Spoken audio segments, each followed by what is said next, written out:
Hai tim, we are Team One dengan anggota Deborah Sertiana, Diandik Dayani, M. Raffi Akbar, Saputri, Rini Artika Pertiwi, dan Aprilia Prasyana Putri.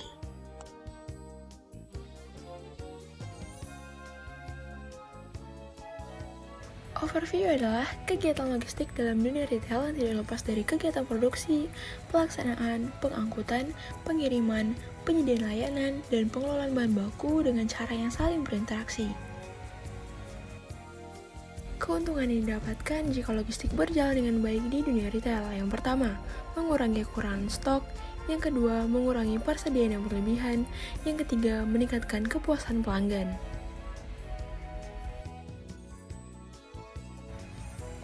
Strategi retail merupakan salah satu pemandu dalam perusahaan retail dalam mempengaruhi aktivitas bisnis dan reaksinya terhadap persaingan retail. Hal yang harus diperhatikan sebagai seorang pengecer ialah sebagai berikut.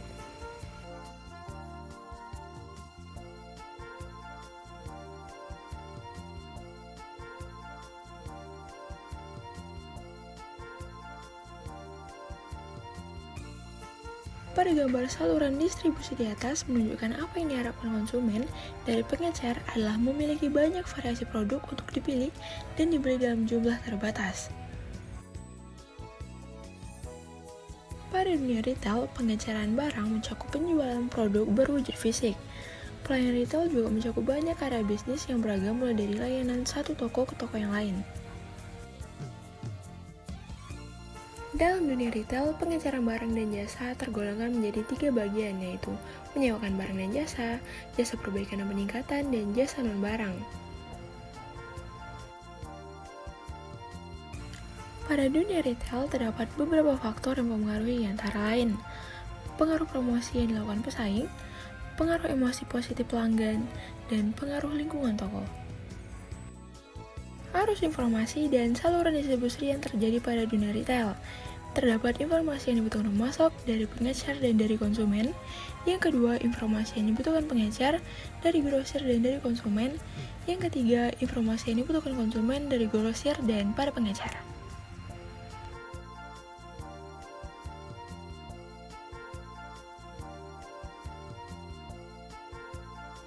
Warehouse Inventory. Picking Strategy. Pada bab ini menjelaskan tentang berbagai jenis pengambilan strategi dan jenis peralatan yang digunakan dalam penyimpanan. Ada beberapa hal dalam proses picking, yaitu bagaimana barang diambil dan peralatan apa saja yang diperlukan. Dalam operasional pergudangan, ada beberapa strategi dalam pengambilan barang, antara lain: pertama, picker to goods; 2, goods to picker; 3, automated picking; 4, compact packing system; 5, order distribution system; 6, ergonomic workstations; 7, automated picking. Picker to goods.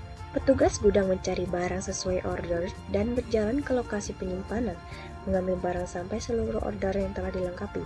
Ada beberapa jenis picker to goods. Yang pertama, cluster picking.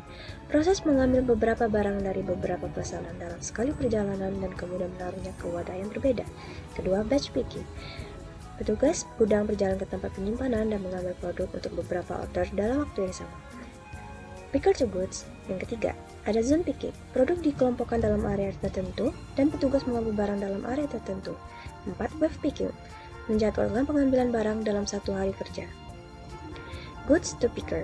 Adapun keuntungan yang diperoleh dengan menggunakan goods to picker antara lain mengurangi waktu tempuh yang dilakukan operator dalam secara tidak langsung mengurangi beban kerja operator, mengurangi footprint petugas dalam sistem gudang, menjaga keamanan produk untuk menghindari adanya pencurian, kecepatan dalam pemulihan urutan untuk meningkatkan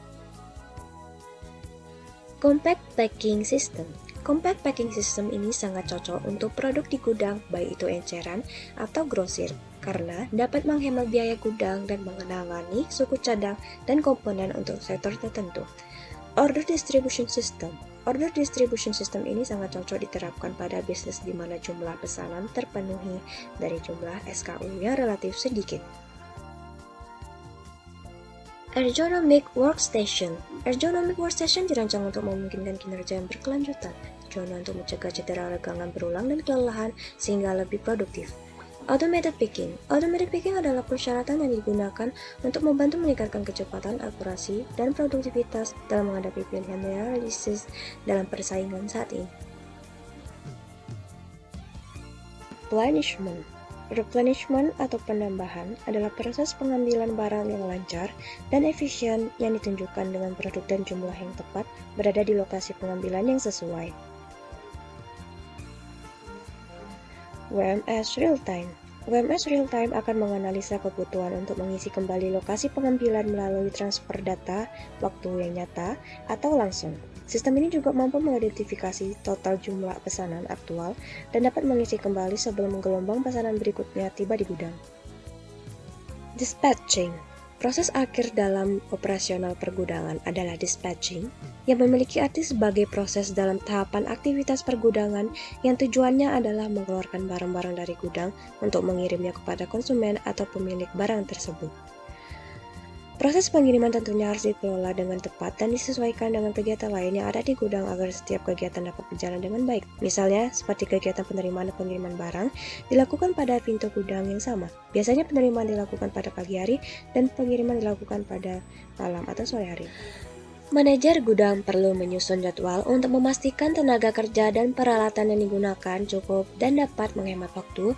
Jumlah peralatan dan kendaraan juga harus disesuaikan dengan pintu yang tersedia agar menghindari kemacetan di area dermaga. Kendaraan yang membawa barang pengiriman juga harus dilakukan pengecekan diantaranya bersih, kedap air, tidak memiliki bau yang dapat mencemari produk. Barang yang akan dikirim harus berada pada suhu yang baik agar barang tidak rusak. Studi kasus analisis order picking dengan menggunakan metode routing heuristics di gudang PT GMS. Ada 5 aktivitas utama dalam gudang, yakni receiving, put away, storage, order picking, dan shipping, dari Bertoldi dan Pacman 2008. Kondisi gudang di PT GMS, proses order packingnya masih menggunakan sistem manual atau employing human yang dilakukan oleh operator dan menggunakan pick card. Namun, belum pernah dilakukan analisis mengenai waktu atau jarak yang ditempuh pada saat melakukan proses picking, sehingga penulis bertujuan untuk menganalisis metode order picking yang paling meminimalkan jarak travel dalam menggunakan routing methods. Metode penelitian. Metode routing. Routing merupakan masalah untuk menentukan urutan yang optimal untuk melakukan pengambilan item yang diminta atau yang dipesan secepat mungkin. Pada penelitian ini, order picking system menggunakan sistem picking konvensional. Penelitian dilakukan dengan membandingkan beberapa metode routing yang tersedia untuk menghitung jumlah jarak tempuh yang dilakukan oleh seorang picker dalam mengeksekusi pick list atau order list of customer. Pick list merupakan item barang yang harus di-pick pada lokasi bin. Penghitungan jarak tempuh mengacu pada gambar 1. Dari beberapa metode routing, maka dipilih metode yang menghasilkan jarak tempuh paling sedikit. Gambar 1, beberapa metode routing. Gambar 2, skema penelitian.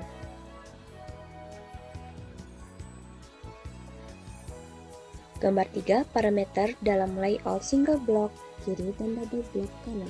Keterangannya sebagai berikut. Hasil dan pembahasan. Kondisi layout gudang PT GMS untuk dilakukan order picking digambarkan seperti terlihat pada gambar 4. Dari gambar 4, kotak yang berwarna hitam merupakan lokasi picking dengan ukuran sebagai berikut.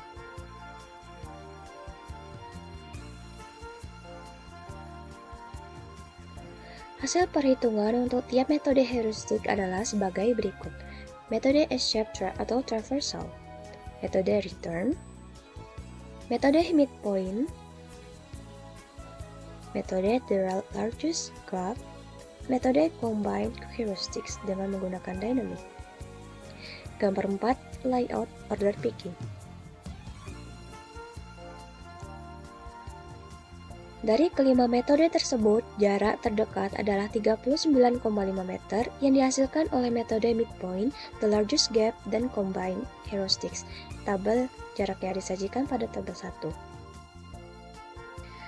Dengan demikian, di gudang PT GMS, proses picking bisa dilakukan dengan metode routing midpoint atau the largest gap ataupun combined heuristics. Dibandingkan dengan metode S-shape, maka lebih efisien sebesar 4,8%, sedangkan dibandingkan metode return, maka lebih efisien 18,5%. Sekian penyampaian materi dan studi kasus yang telah disusun oleh kelompok kami. Semoga memberi manfaat. Terima kasih dan sampai jumpa.